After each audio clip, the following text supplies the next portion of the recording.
अखंड मंथन के सभी दर्शकों को नमस्कार। मैं हूं शेखर त्रिपाठी और आप देख रहे हैं हमारा यूट्यूब चैनल अखंड मंथन।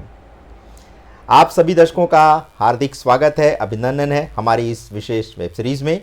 आज हम आपको महाराष्ट्र के एक ऐसे संत की भविष्यवाणी पर आधारित वेब सीरीज़ दिखाने जा रहे हैं जिसमें 1998 से लेकर के 3000 तक की भविष्यवाणी की गई है। स्वामी दत्त अवधूत ने 1970 के दशक में ही ये भविष्यवाणी कर दी थी कि भारत का नेतृत्व एक योगी जैसा व्यक्ति सन 2015 से आरंभ करेगा। आप इसी से अनुमान लगा सकते हैं कि स्वामी दत्त अवधूत की दिव्य दृष्टि कितनी दूर तक थी कि उन्होंने 2015 में ही भारत का नेतृत्व करने वाले शासक के बारे में तभी बता दिया था। लेकिन ये शासक कौन है, इसके बारे में आपको बताएंगे थोड़ी देर में। लेकिन यदि स्वामी दत्त अवधूत के बारे में आपको जानकारी दी जाए तो उनके बारे में कहा जाता है कि वो दिव्य दृष्टि रखने वाले एक ऐसे संत थे जिन्होंने 1998 से लेकर के 3000 तक का समय कैसा आने वाला है इसकी काल गणना करके ये बता दिया था। यानी 3000 में क्या क्या घटनाएं घट जाएंगी और 2024 से लेकर के 3000 तक संसार भर में कैसे कैसे परिवर्तन होने वाले हैं, इस वेब सीरीज़ में हम इसी पर चर्चा करेंगे। ये वेब सीरीज 7 एपिसोड पर आधारित होगी। तो चलिए आरंभ करते हैं आज इसी सीरीज का पहला एपिसोड, जिसमें हम सारांश के स्वरूप में स्वामी दत्त अवधूत की भविष्यवाणियों की चर्चा करेंगे। लेकिन आगे बढ़ने से पहले आपको स्वामी दत्त अवधूत के जीवन के बारे में थोड़ा बताते चलें। तो स्वामी दत्त अवधूत का जन्म सन 1553 में भारत के महाराष्ट्र के एक गांव में हुआ था। उन्होंने समस्त मानव जाति के आध्यात्मिक उत्थान के लिए भारत के जंगलों में यौगिक आध्यात्मिक अभ्यास करने हेतु 13 वर्ष की आयु में ही अपना घर बार छोड़ दिया था। वो भारत के एक ऐसे संत हैं जो मठ आश्रम की संस्कृति के विरुद्ध थे और एक सन्यासी के यायावरी यानी घुमक्कड़ी जीवन व्यतीत करने वालों में विश्वास करते थे। इसीलिए वो किसी एक स्थान पर ठहरते नहीं थे और जंगल के वातावरण में एकांत में रहना पसंद करते थे। लोगों को आध्यात्मिक पथ पर आगे बढ़ाने के लिए उन्होंने अभी तक 4 पुस्तकें लिखी हैं, जिनमें से पहली पुस्तक का नाम है आत्म साक्षात्कार का मार्ग, दूसरी पुस्तक है भारत में रहस्यवाद, तीसरी पुस्तक है जीवन के पीछे की गुप्त शक्तियां एवं चौथी पुस्तक का नाम है दिव्य मार्ग। इसी के साथ जब उनके एक प्रिय शिष्य द्वारा संसार का भविष्य देखे जाने की इच्छा व्यक्त की गई तो उन्होंने अपनी दिव्य दृष्टि के आधार पर ही विश्व के भविष्य की भविष्यवाणी का एक संकलन तैयार किया, जिसे वनिता प्रकाशन द्वारा प्रकाशित किया गया। स्वामी दत्त अवधूत का कहना था कि वैसे तो हमारा सारा जीवन ग्रहों और सितारों की नियंत्रक शक्ति से संचालित होता है, लेकिन महात्मा गौतम बुद्ध, प्रभु यीशु मसीह, रामकृष्ण परमहंस, स्वामी विवेकानंद जैसे कई महायोगी जैसी सर्वोच्च आत्माएं अभी तक धरती पर उपस्थित हैं। ऋषि और महर्षि ये जो हैं वो करुणा से भरे हुए हैं और जब वे मानव के विनाश की कोई घटना देखते हैं तो उस घटना के घटने से पहले ही या फिर बिल्कुल अंतिम समय में उस घटना को घटने से रोक देते हैं। यही कारण है कि लाख ज्योतिषी आकलन के बाद भी भविष्यवाणियां कभी कभी सत्य सिद्ध नहीं हो पाती हैं, क्योंकि इन महात्माओं की क्षमता ग्रहों के पार है और वो जो चाहें अपनी इच्छा से कर सकते हैं। स्वामी दत्त अवधूत ने 1950 में ही ये भविष्यवाणी कर दी थी कि तीसरा विश्व युद्ध ईसाई और इस्लाम धर्म के मानने वाले राष्ट्रों के बीच होगा और इसमें सभी मुस्लिम राष्ट्र एकजुट हो जाएंगे। सभी इस्लामिक देश मिलकर इटली, इजराइल और वेटिकन सिटी के ऊपर हमला बोल देंगे। इसी के साथ ये सारे मुस्लिम राष्ट्र चीन का साथ देंगे। इसके विरोध में क्रिश्चियन राष्ट्र इकट्ठा होंगे और भारत उनका साथ देगा। तीसरे महायुद्ध में पुर्तगाल, जापान, भारत, इजराइल, रूस, America, Canada, Australia, New Zealand, France, England ये सब राष्ट्र एक ओर होंगे। दूसरी ओर यूनाइटेड कुवैत, इजिप्ट, कतार में Oman, Iran, Iraq, Pakistan, Saudi Arab, Libya, Syria, Jordan ये सारे मुस्लिम राष्ट्र एक साथ होंगे, जिनका साथ देगा चीन। ये तीसरा महायुद्ध 2024 से 2030 के बीच कभी भी आरंभ हो जाएगा। ये युद्ध अत्यंत लंबा खींचेगा, जिसका आरंभ 2022 से ही कुछ देशों से हो जाएगा और धीरे धीरे प्रतिवर्ष इसमें संसार के अन्य देश सम्मिलित होते जाएंगे। ये बात सत्य भी प्रतीत हो रही है, क्योंकि रूस यूक्रेन युद्ध 2022 से आरंभ हुआ और पिछले वर्ष इजराइल और हमास भी युद्ध के मैदान में कूद पड़े। तो इस बात की संभावना अधिक है कि इस बात को हम सत्य मान सकते हैं, जैसा कि देवदत्त अवधूत ने भविष्यवाणी की है। अब आप दर्शक कहेंगे कि तीसरा विश्व युद्ध कहाँ आरंभ हुआ। तो आपकी जानकारी के लिए बता दें कि जब रूस जैसे देश से नाटो, यूरोपीय देश और अमेरिका एक साथ युद्ध कर रहे हों, वो भी यूक्रेन की तरफ से, तो क्या आपको लगता नहीं कि तीसरा विश्व युद्ध अब आरंभ हो चुका है? लेकिन यदि आप महाभारत के दृश्य की कल्पना कर रहे हैं कि सारे देश एक ही कुरुक्षेत्र के मैदान में एक साथ कूद पड़ेंगे, तो आप अपनी कल्पना के पंखों को विराम दें, क्योंकि जिस समय और जिस काल में महाभारत युद्ध हुआ था, वह समय अब के समय से बहुत ही अलग था। श्री देवदत्त अवधूत का कहना है कि इस तीसरे विश्व युद्ध में चीन की 80% जनसंख्या और भारत की 40% जनसंख्या कम हो जाएगी। जब तीसरा विश्व युद्ध समाप्त होगा, जिसकी संभावना 2030 के आसपास बताई जा रही है, तब मानवता को नैतिकता की राह पर चलाने के लिए एक नई आचार संहिता बनाई जाएगी।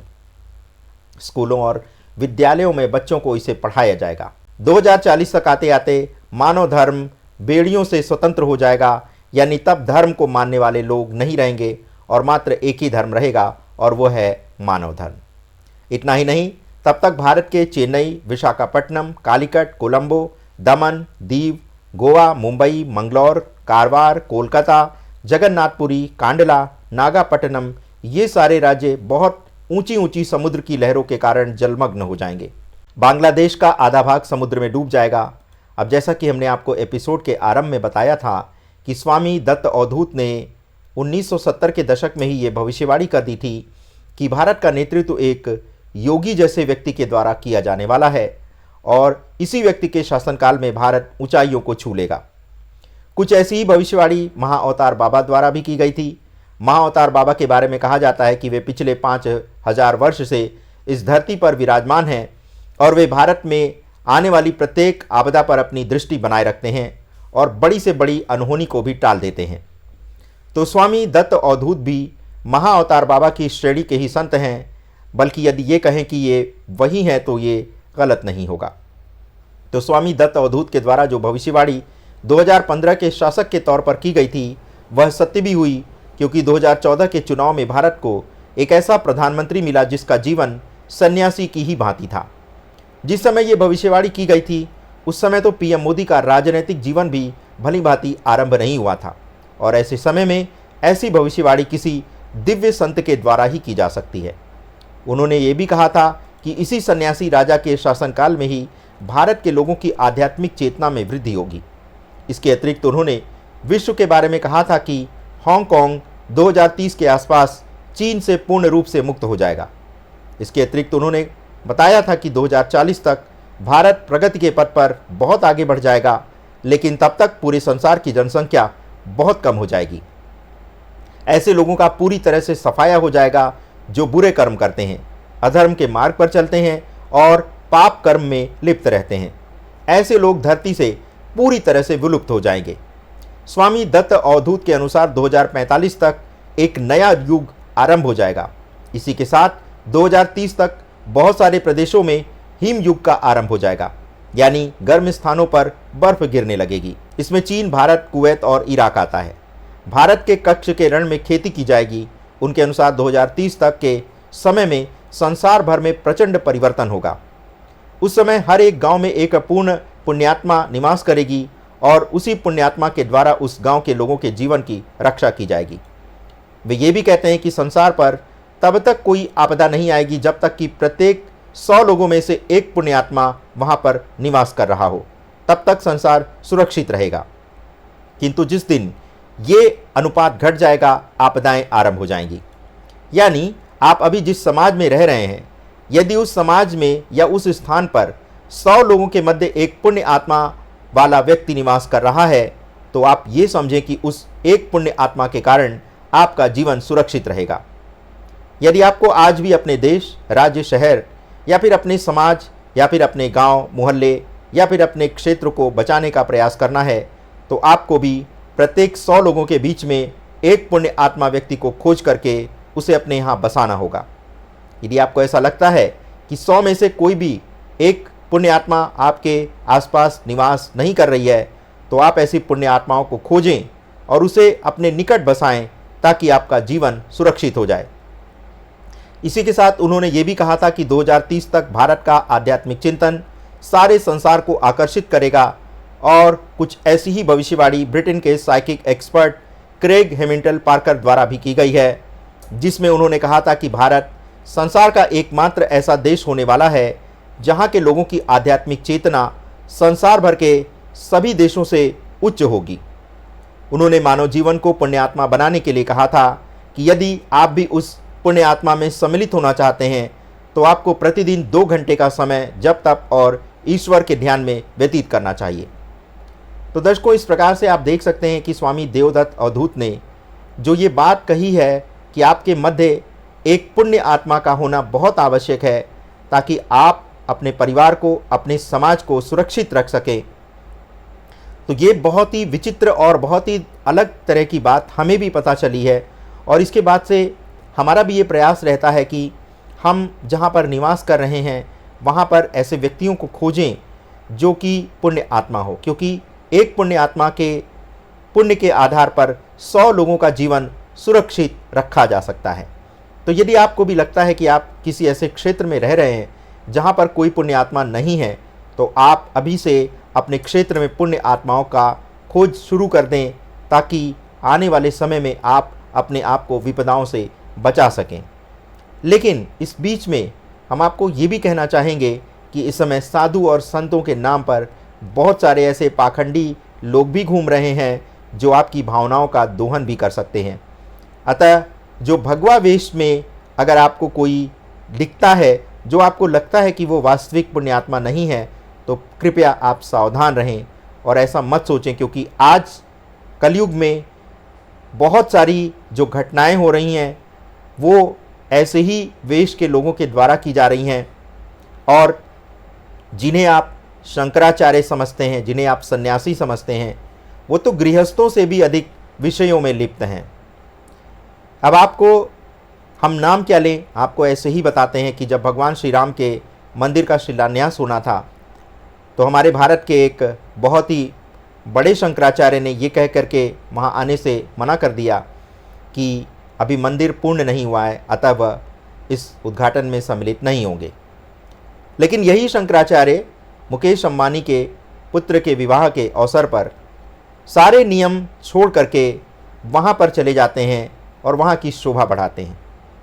सन्यासी का ये धर्म है कि वो सन्यास के नियमों से बंधा होता है और ऐसे मनोरंजक और ऐसे शुभ अवसरों पर उसका जाना ही मना होता है, क्योंकि सन्यासी जो होता है जब सन्यास ग्रहण करता है तो वह अपना तर्पण तक कर देता है और वो बाकी का जीवन जो है वो एक शव के रूप में बिताता है।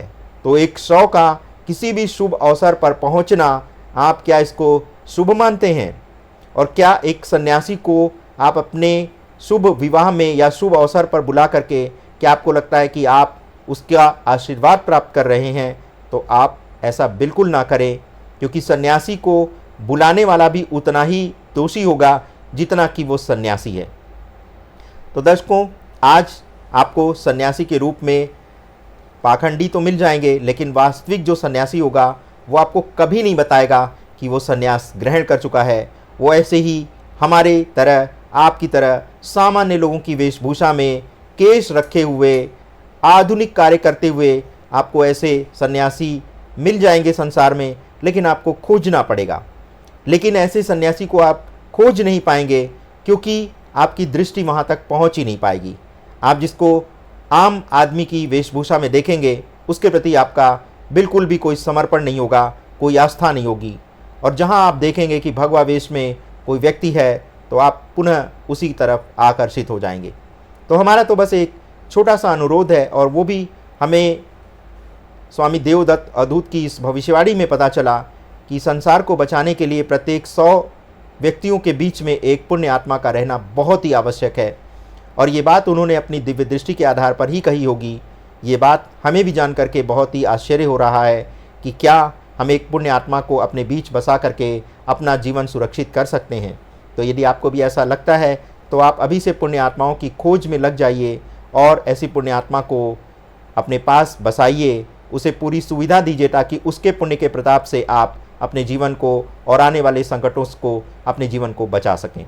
तो आज अखंड मंथन के इस विशेष वेब सीरीज में अभी बस इतना ही। जब भक्त भगवान को पूरी आस्था के साथ खोजेंगे तो भगवान अवश्य मिलेंगे। बिल्कुल उसी तरह जैसे शबरी के आश्रम में भगवान श्री राम पधारे थे, तो यदि भक्त पूरी आस्था के साथ, पूरे समर्पण के साथ यदि ईश्वर की खोज करेंगे तो आज तक तो ऐसा नहीं हुआ है कि भगवान ने ऐसे भक्तों को दर्शन नहीं दिया है। तो मिलते हैं अखंड मंथन की अगली वेब सीरीज़ में, और जिसमें आपको भविष्य मालिका के नए नए रहस्यों से हम आपको अवगत कराएंगे। तो देखना मत भूलिएगा, सितंबर से हमारी ये विशेष वेब सीरीज़, और अगस्त में तो हम आपको कुछ नए नए विषयों पर वेब सीरीज़ दिखाने जा रहे हैं। आशा करते हैं कि आप इसको पसंद करेंगे। तो मिलते हैं बहुत शीघ्र एक नए अंक के साथ। तब तक के लिए हमें अनुमति दें। धन्यवाद। नमस्कार।